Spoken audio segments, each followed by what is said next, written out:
Temos aqui uma situação, uma pista em curva, inclinada conforme vemos na figura. O ângulo de inclinação dela é esse que estamos indicando aí. Então, quando o carro entra na curva, a gente sabe que ele pode sair dessa curva. A gente quer saber qual é o ângulo θ, de tal forma que eu não precisa depender da existência do atrito, ou seja, nós vamos olhar para a situação em que o atrito não seja importante. Porque estou projetando a curva, são muitas variantes. Por exemplo, num dia de chuva ou dia de neve, em país que tem neve, você tem uma fina camada de gelo na superfície.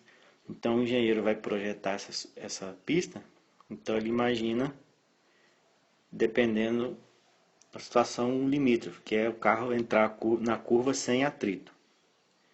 A gente precisa fazer identificar as forças que atuam na direção do movimento. Não me interessa esse problema. Então, nós vamos olhar aqui. Ele tem o peso, a gravidade, mg. Aqui, a força normal. E aí, como ele tende a escapar lateralmente assim, ele tem uma força de atrito que atua nos pneus nesse sentido da pista. Então, essa é a situação onde o atrito está de fato envolvido.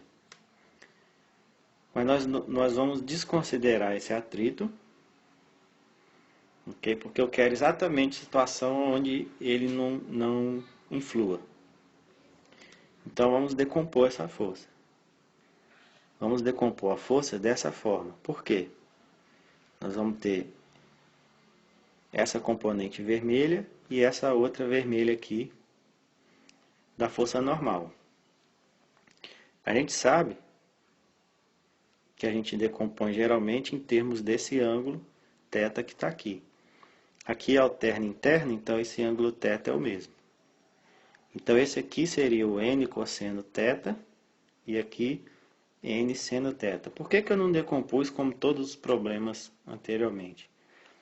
Aqui eu decompus a força normal. Você deve lembrar que a gente decompõe o peso. Bom, tanto faz, mas nesse caso simplifica porque essa força normal aponta para o centro da curva que tem um raio. Tem um raio de curvatura aí, essa curva. Então, essa força, N seno θ, é responsável por manter ele na curva. Se eu tivesse o atrito aqui, eu iria decompor uma componente x do atrito e uma componente y do atrito. Mas nós estamos desconsiderando a existência desse atrito. Então, nós vamos aplicar a segunda lei nesse caso. Nós temos n seno θ, nessa direção radial, é igual a massa vezes a aceleração. Como essa força que mantém ele na curva, a aceleração centrípeta. Então, v quadrado sobre r.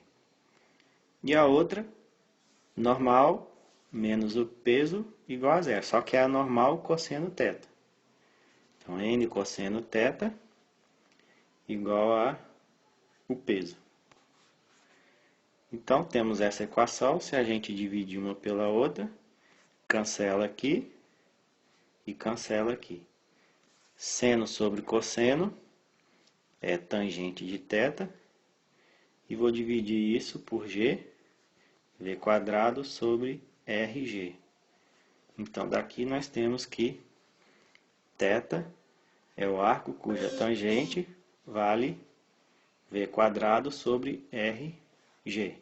Suponha que o carro entrou a 40 km por hora, isso dá 11,11 metros por segundo quando a gente divide por 3,6. E suponha que o raio seja de 30 metros. Então, o θ será o arco cuja tangente vale 11,11 ao quadrado sobre 30 vezes 9,81. E esse valor, 22,8 graus. Então, essa é a resposta. Então, para o carro entrar aqui e não depender do atrito, a inclinação dessa pista deve ser 22,8 graus se ele entra na curva a 40 km por hora. Veja a importância de respeitar os limites de velocidade. As placas não estão à toa nas estradas.